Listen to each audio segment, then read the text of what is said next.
Hello mga kagala, ayan welcome back to our channel Idol's Kagala TV. At kung bago ka pa nga lang sa aming channel, please subscribe sa Idol Kagala TV. Ayan, tayo ngayon for today's vlog mga kagala ay sasamahan nyo kami ngayong manggulat sa ating mga ninang at ninong at sa ating mga kamag-anakan din sa bayan ng Batangas. At tayo ay hindi titingga sa bahay o titigil sa bahay ngayong Pasko, kundi tayo ay manggugulat sa kanila. Tayo naman ang bibisita sa kanila at makikikain. Kaya kami samahan nyo mga kagala. Ayan. Siyempre mga kagala, ang uunahin nating puntahan ay ang malapit sa atin. Tamang-tama naman ang bahay ng ninang namin ay nito lang naman sa likod namin. Kaya aming pinuntahan na. At kitang-kita niyo naman Houdini. Talaga naman Houdini ay tuwing Pasko ay napakarami yung namamasko. Kaya naman ako ay hindi na magtataka na may mga pila na ho sa labas. At syempre tayo naman may mamasko na rin. Kaya naman ako wala nang hiya-hiya. Pumasok na nga ho ako kahit hindi pa pinapapasaw. At ako'y dumaan na nga ho din sa secret shortcut na daan. Na ako nga lamang ang nakakaalam. Joke lang. Ang hindi nga alam ng mga namamasko ay may daan din sa gilid. At tamang-tama nga pagpasok ko ay nagpipiktura na ang mga ninang at ninong. Kaya naman, hinintay ko munang matapos ang kanilang pikturan bago ko sila gulatin. Dahil sa sobrang busy ko nga mga kagala kakaedit ay ngayon lang ako nakakadalaw sa mga ninang at ninong ko. Talaga namang itinaon pa ng Pasko. At dahil nga nakaraan ay nasa Rongdon ako namasko, ngayon naman ay kami ay namasko din sa Batangas. Kaya ayan, nakapagpamasko na naman at nakadalaw sa aking magandang ninang at gwapong ninong. At syempre, ayan na nga, tapos na ang picture taking. Mukhang nakaistorbo pa tayo ng picture taking ng mga aray. Joke lang yun, charot, ayan. Pagkatapos nga namin magkwentuhan ng ninang ay kami naman ay dumiretso na ho sa pagkainan. O kita nyo naman ang idol nyo. At si kumare nyo walang kahiya-hiya. Ay talagang hindi ho halatang wala pang kain. At tamang-tama nga ho may hain ang ninang. Kaya shoutout nga pala niya kay ninang. Ayan na, nakagarin ho yan. Ayan ho. Napakaganda nga naman at kay Ivan nga pala anak ng ninang Dane ayan at si Ninong naman huy lumabas na at mama at magbibigay naman ng pamaskaw sa kanyang mga bisita ayan.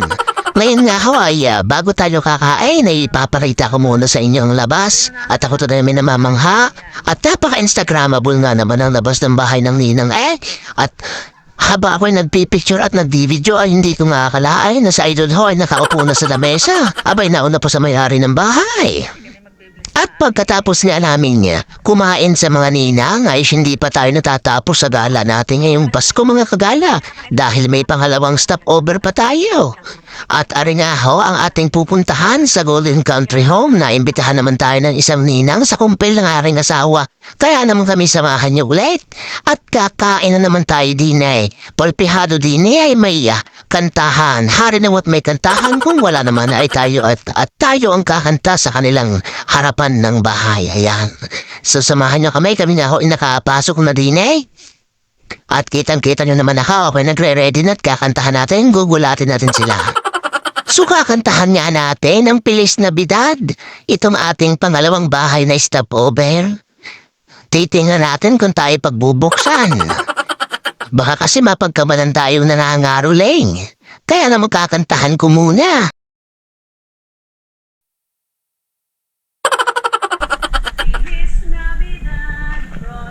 At ari na nga ako, sinimulan ko naman kumanta kaya lang hindi pa lumalabas ang may-ari ng bahay.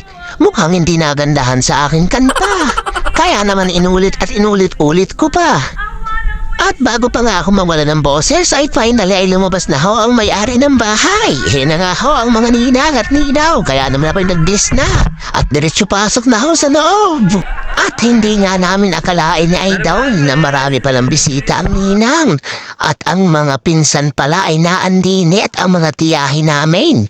Kaya naman talagang daming huntahan na rin mamaya. Siyempre bago ang lahat, kami ay magkakantahan muna at magkakainan. Siyempre, ari nga ho ang aking mga tiyahin nakaupo na ho dyan. At nagkukwentuhan na nga ho kami dyan sa time na yan.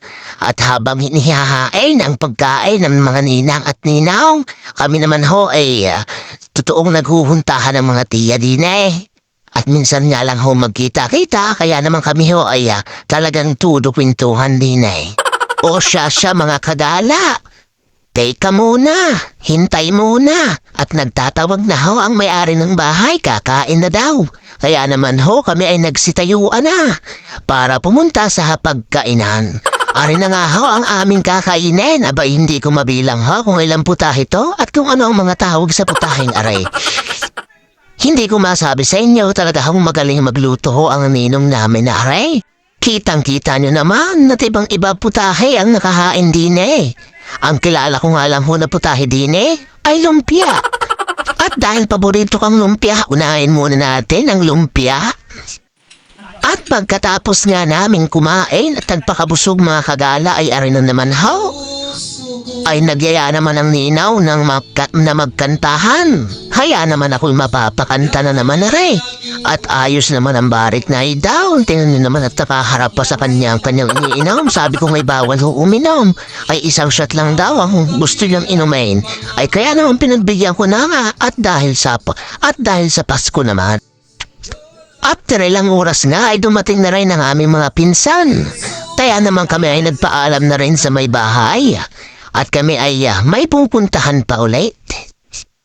At hindi pa nga masyado naming tukol ang aming pupuntahan din sa GC Berberabe kami naimbitahan. Isa namang tiyahe namin. Kaya naman kami ay samahan niyo ulit mga kagala. Gugulatin natin sila. Ako nga mga kagala ay nagtataka. Aba ay Paskong Pasko ay napakaloob ng kalsada. Kita niyo gayaan ay hindi traffic eh. Iniisip ko nga na kami lang yata ang nasa labas at namamasko. Kasi ang karamihan niya ay nasa loob ng bahay.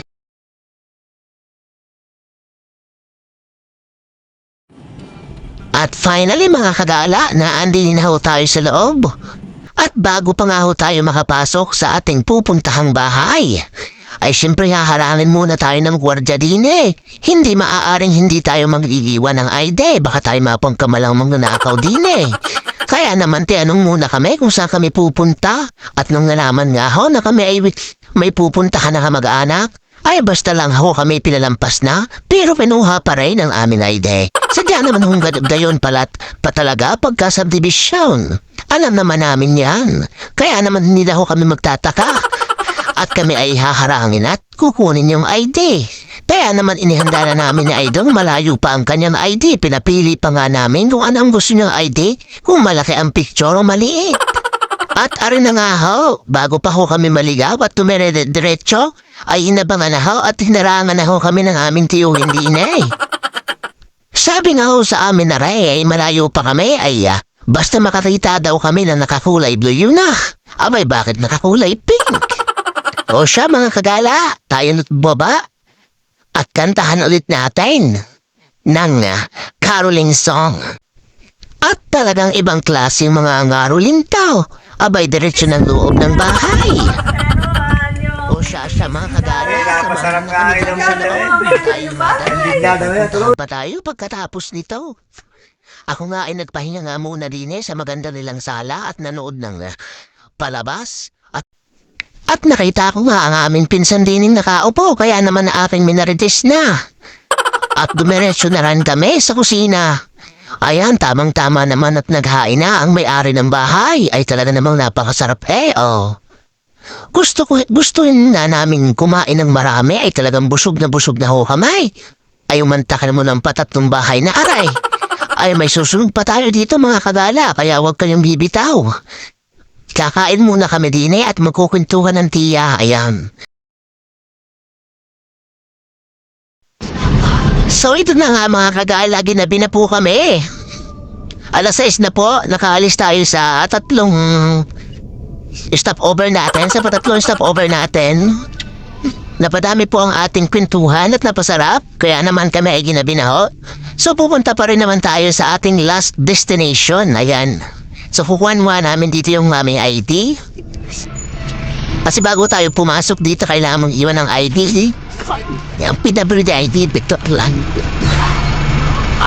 Victor lang. Salamat po, Merry Christmas. Love niyo po. So, ayan. Palabas na tayo at ang rota naman namin na Idol. Saan tayo Idol na yon? Malitam. Malitam naman ho tayo. Tara mga kagala, samahan nyo kami. Ayun na guys, nandito na tayo. Bababa na ako kasi... bababa na ako guys at tayo ay malakay ng mga way bahay dito eh.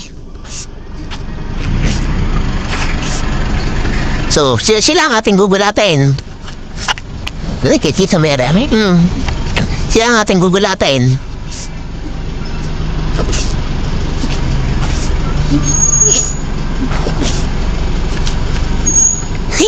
Parang kilala mo si tatay? Ano yung nasa kanan? Yan.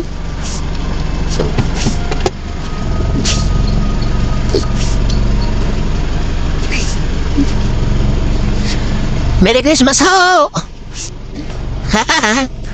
Parang kilala ko ang Marla eh. Ano mo lang ba? Parang kilala ko.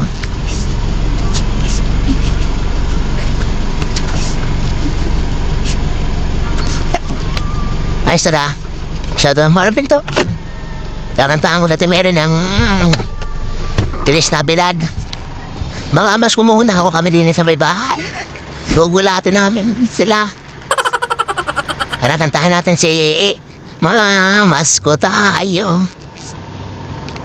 Feliz Navidad, prospero año, felicidad. Feliz Navidad, prospero año, felicidad. Mamamas ko po. Mamamas ko po.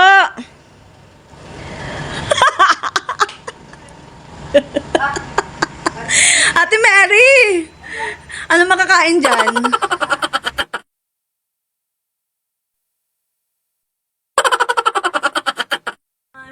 I wanna wish you a Merry Christmas from the bottom of my heart. Nako, parang 5 piso lang ang ibibigay. Yung pangit ng buses. Feliz Navidad, namamas ko po. Boses ka. Woo! Merry Christmas! Ay talaga nga naman. Doon pala sa kabila. Ano ka namin? Kami ay nag-house. Ginap eh. At arin na nga mga kagala ang aming last stop ni Idol sa pamamasko at pag-house raid. Ayan.